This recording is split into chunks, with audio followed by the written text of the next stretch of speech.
Climate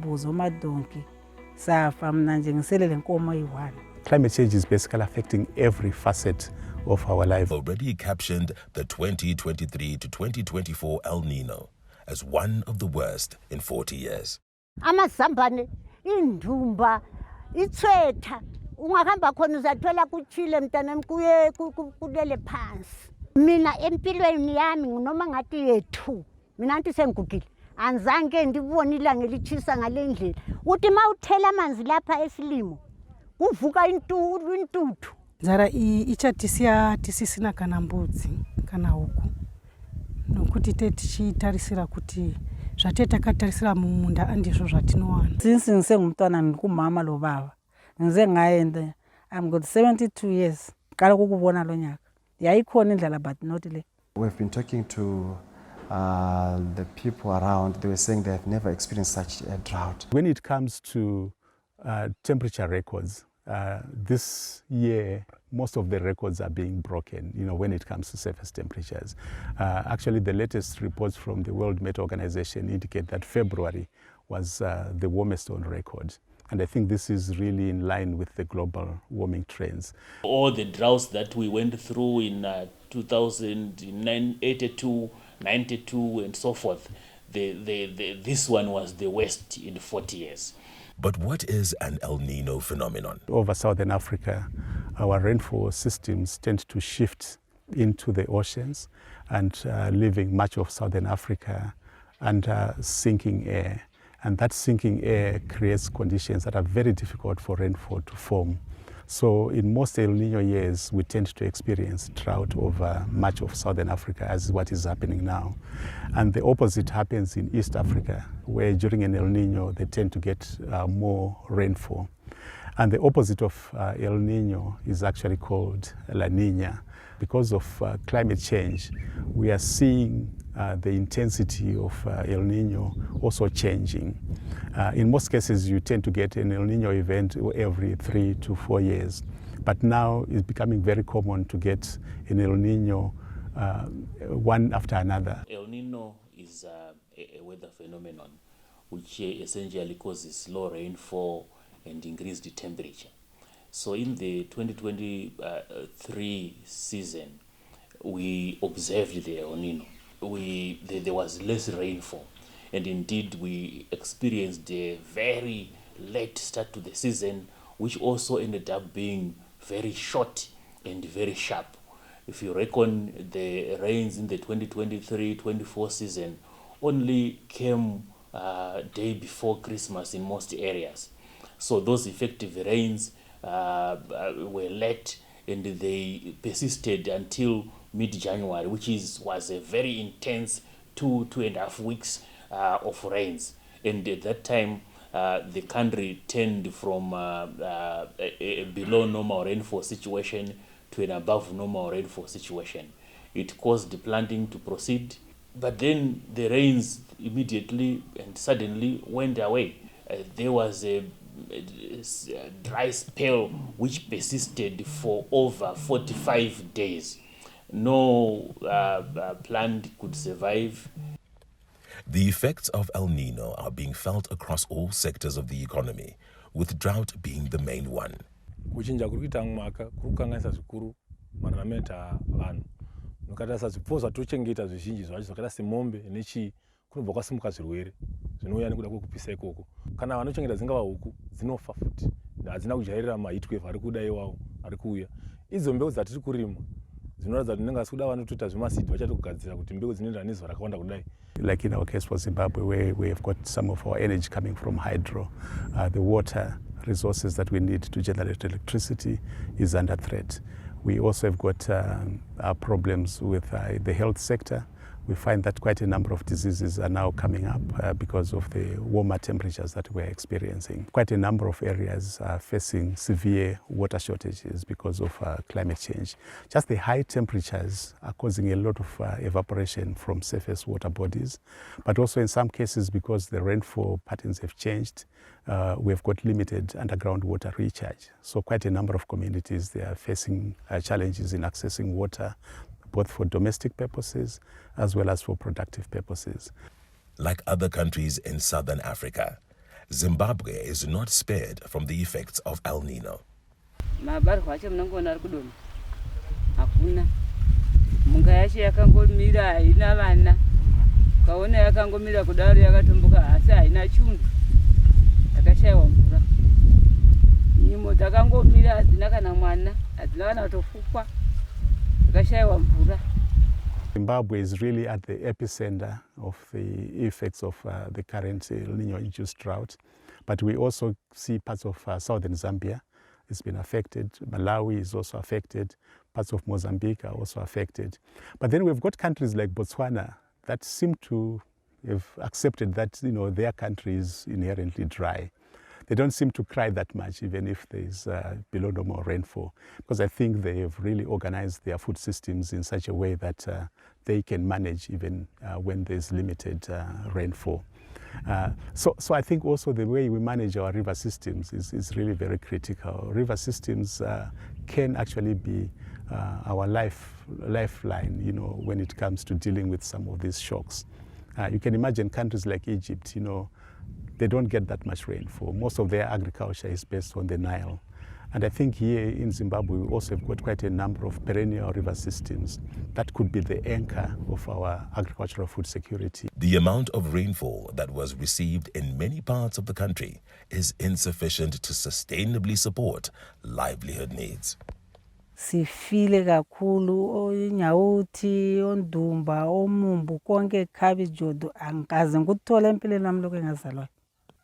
Iyangethusa kakhulu indlela lonyaka le ukuthi sizayenza njani. Njengoba lani bobaba liyabona ukuthi kunjani emasimini. Ngesomiso akula ivini.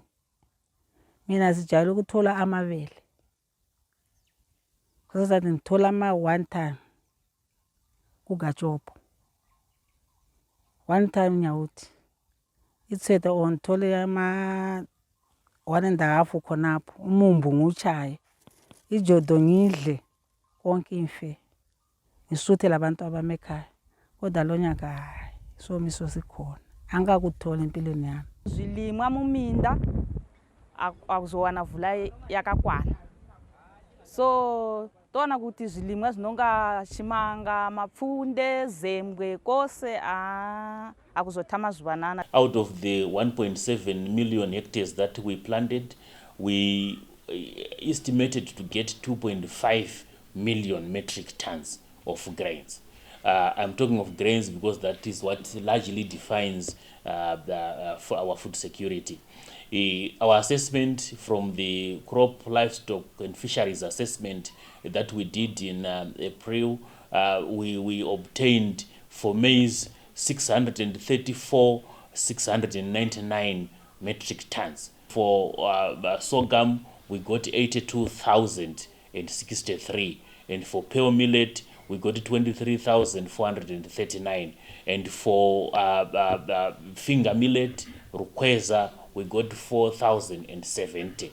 So in total, for the grains that we produced as a country this season, this El Nino season, we produced 744,271 metric. In other areas across the country, sources of water have already dried up before mid-year, and obviously it is forcing people and livestock to walk long distances for survival.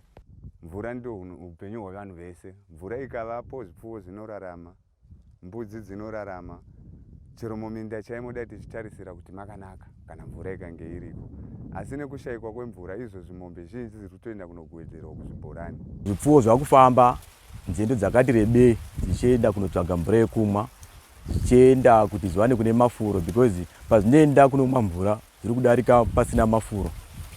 Saka kungoenda kunomwa mvura zozoenda futi kuti zviende kunotsvaga kune mafuro. Saka dzakutogarira kure nekuvaridzi vadzo. We have actually experienced high livestock death above 3,000 so far.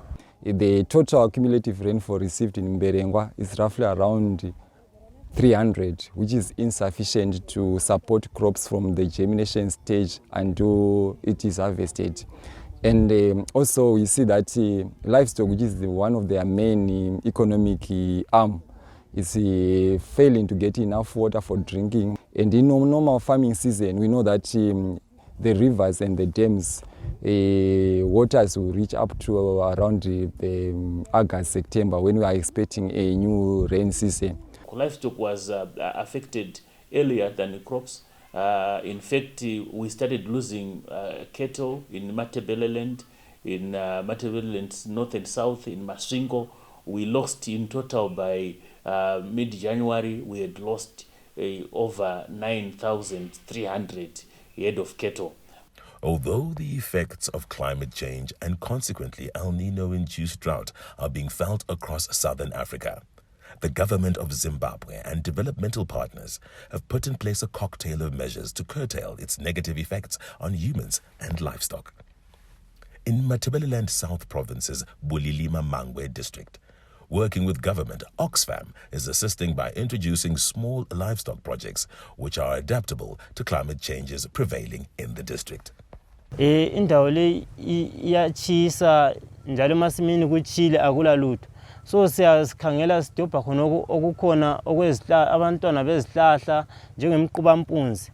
Imbuzi ziyadla labantwana bamagani marula, imbuzi ziyadla siyafida ngayo kanye lezinye izihlahla okuthiwa izitarabhani. Ziyadla lemchachacha, lotshani siyabutha njengokuthi sibusekhonanyana kwezinye indawo ezinye izikhotha. Siyahamba siyesika sibe sesiyenza ingalani ukuthi sikwanise ukuthi sizifide ngesikhathi lapho sokusiba lendlala eningi khona kakhulu. Imbuzi ilula ngokuba ayicubi njengenkomo. Inkomo kuba nzima ngoba uma ingaba lendlala eningi kube lenkwankwa ziyacuba, ziyakwanisa ukuthi zibharele emadamu kodwa akwazi kwatholakala imbuzi ibharele edamu. So imbuzi ile benefit futhi njalo imbuzi iyakwanisa ukusurvive. Besides small livestock projects, the organization has also introduced borehole-supported solar-powered sustainable community irrigation schemes. Kusinikeza ithemba lokuthi sizavuna. Kukhona esiza kuthola lapha engadini. Sikhangelela ngendlela umumo womkhathi ongakhona. Uma silimile ngale phandle silindile ukubana izulu lizanetha, kakufanani la indlela esesiyitholile ngapha. Kukhanya lapha kuhle kusukuma kuhle. Njalo sikhangelele ukubana sithole inzuzo ezasisiza ukubana sizikhuphule sibe kwelinye izinga. Like in Bulilima-Mangwe, working with government and local initiatives and development LID agency, Oxfam has also supported the establishment of same systems in Mberengwa, a drought-prone district in the Midlands province. Maitiro atinobona paharimiri atakaita munhu mumwe nomumwe anogona kubudisa 2 tons dzinogona kutibatsira nokuti patakatarisira nenzara tinawo tinogona kuchovha sokuti kunosvika mwedzi yakata mitanhatu inogona kuti idini isevheke nokuti chibagwe chatinacho chakawanda chinotibetsera. Pavakadhirila bhoro vakabva vatoisa masola vanhu vakuwana mvura pamataps vanhu zvavo vasati vadhonza kuti ite kucommunity asi vari padhuze kuti vachizochera kubva pamataps. Kune zvirimwa zvakaiswa muno tikatotarisa chibagechi vachatombogayisawo kwemazuva akawanda. Usavi bhinzi idzi dzatotanga kutobereka idzi saka vachange vachiwana usavi havangadzidyi dzese. Chava chaitawo change vachitora vachitengesa kuti vaone udi kubhadhara fees dzevana nokutengera vana mabhuku. Apart from crop farming, water from the boreholes is also spared for livestock. In Gutu district, the government of Zimbabwe, working with Oxfam, has assisted with the revitalization of the Ruti irrigation scheme. Over 300 households are earning a better living from the scheme. Irrigation ndo matakawana chibage tinogonawo kurarama idusuwo nacho hachisati chapera kutsokonyorwa asi togona kuwanawo kana kuti tani nezvidimbu zvishoma. Takapiwa mvura yakabva muruti dam tikavakirwa irrigation scheme saka taakukwanisa kurima zvirimwa zvinotengeseka, taakukwanisa kurima zvirimwa zvinoita kuti dunhu redu reward 13 and 14 tiwanewo chikafu chatingati chiri nani kwete chinotikwanira. Nokuti kusazokwana kwacho kune vasina kupinda muirrigation vatinotokwanisawo kutobatsiravo isi vari muirrigation. Saka chikafu chiya chinondowanikwazve chichiita chishoma. Asi dzimwe nyasha dzatakaitirwa futi ndedzekuti muirrigation imomo semadzimai zvatambotaura zviya takaempaiwa takukwanisawo kuva neminda yedu, takakwanisa kuva neminda. Ndo nyasha huru kureva kuti madzimai tanga tisingaverengiwo kuti tive neminda, but iko zvinezvi tatovawo nemaplots edu atinotokwanisa.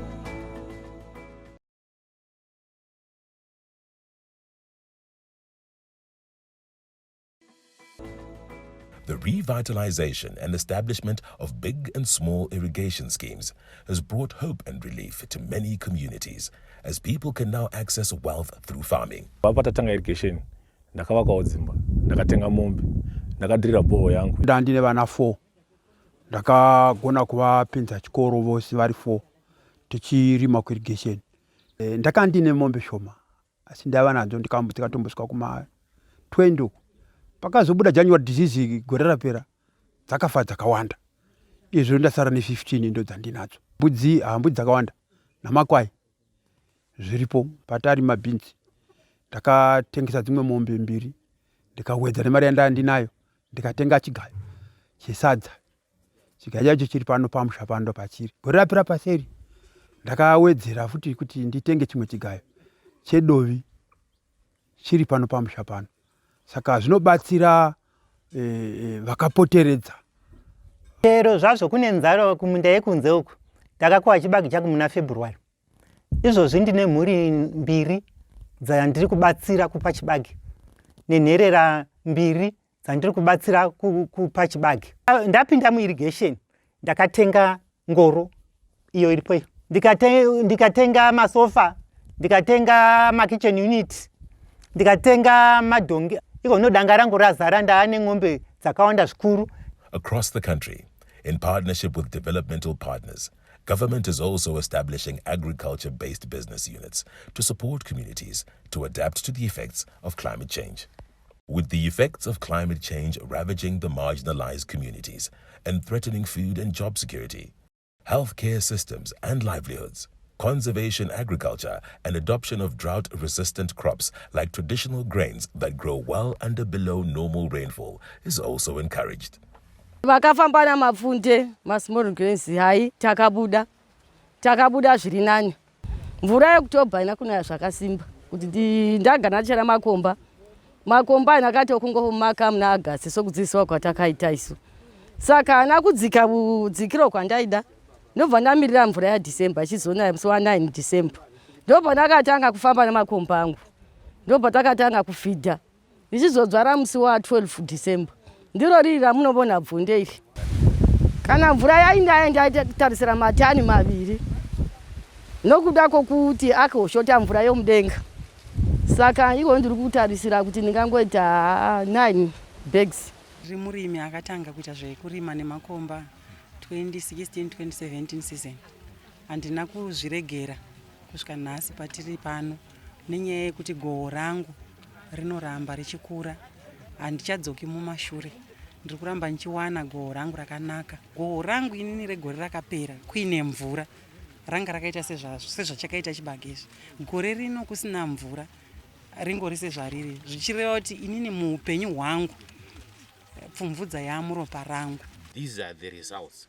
So whether it rains or it doesn't rain, the farmer will always have enough food on account of them climate proofing. Here they've done all the tenets, including listening to the planning advice. When a drought is predicted, the farmers must listen to what the experts say about the season and also listen to what strategies they must employ as the season approaches. Apart from short-term measures, the government of Zimbabwe has also constructed thousands of dams and irrigation schemes to support communities during the difficult times of climate shocks.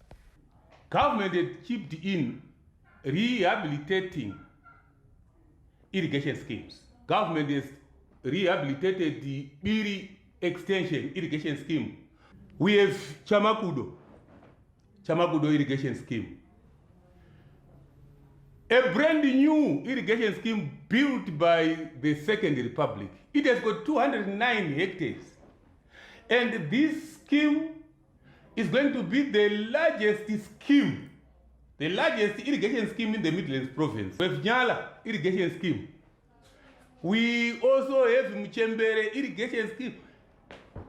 In addition to other 9 irrigation schemes which are already in existence. In a situation like this one, we also need to activate a number of short-term interventions where we need to save lives. So there's quite a number of safety nets that are being activated so that people have got access to food and also people have got access to water. But then in terms of long term, I think we need to invest in resilience building measures. There's quite a number of options that are being tried, some that are based on ecosystem kind of interventions where we're saying maybe nature can also help us to adapt to climate change. So we're looking at situations whereby in some cases where there's wetlands, we're working with communities to restore and manage wetlands. In some cases, there's quite a lot of soil degradation, so we're looking at soil fertility management. But we're also looking at crop diversification as an intervention. But we're also promoting irrigation in a big way, particularly the efficient type of, water efficient type of irrigation. So we're looking at sprinkler irrigation like what we have tried in Buhera and Gutu. But we're also piloting drip irrigation in a couple of other interventions because we're saying water is going to be very critical to be used in a more efficient way. We are the most dammed country in Southern Africa. And we also are fortunate in that we continue to build dams. The fortunate thing is also that those water bodies have a capacity to irrigate over 2 million hectares if we could use that water. The unfortunate bit is that out of the 2 million potential hectares for irrigation, we are currently just irrigating 217,000 hectares. The bulk of that is certainly under the plantation crops. You have your sugarcane, tea, and so forth. They take up the bulk of that 217,000 hectares. We are left then with just over 100,000, which can be put under cereals. In this summer season that was affected by drought, 57, just under 57,000 was put under maize. And we have, went up to about 70,000, which was put also under other crops, traditional grains, and so forth to provide for our food. So that is the crop, the 70,000, which was under irrigation. That is the crop that gave us a yield that is substantial. The ideal situation, which is what we are planning and what we are working on, is for us to have at least 350,000 hectares to be utilized for cereal production. So the 350,000 would exclude anything that is not cereal. If we can put 350,000 hectares under maize, we would be assured of a sufficient grain for the country. Climate change, unfortunately, it's not a seasonal thing, it's here to stay. We're seeing in the last few years, we've had some very strange situations. Even our agroecological regions are changing now because of climate change. So it's definitely negatively affected our country, and it's something that we have to mitigate against. We have 217,000 hectares of functional irrigation today. All the 10,000 dams that we currently have, we can irrigate 2 million hectares. So we are just over 10% of our capacity, which means that something can be done in irrigation development.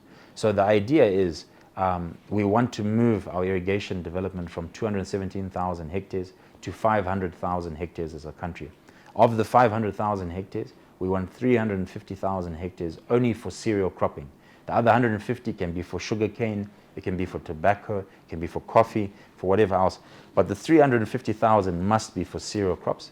And the idea on the 350,000, simply put at an average yield of about 5 tons per hectare, that will give us about 2 million metric tons. We only consume between 1.4 to 1.8 million metric tons a year as a country, which means just from the irrigation capacity, we'll be food secure as a country, and we'll be able to have a little bit of excess.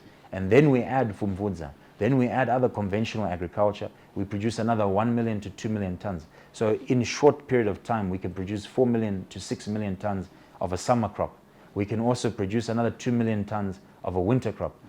Like most southern African nations, Zimbabwe declared a national state of disaster after the El Nino weather patterns affected cereal and grain output. A call for a multi-stakeholder approach to cushion vulnerable communities. Yes, climate change and frequent El Nino-induced droughts are upon us as Southern Africa, Zimbabwe, and humanity in particular. But with sound policies like construction of dams, revitalization and establishment of irrigation systems, embracing of green energy, massive adoption of conservation agriculture, and growing traditional grains, Zimbabwe will end hunger, achieve food security, and improve nutrition, and promote sustainable agriculture by the year 2030, as spelled out by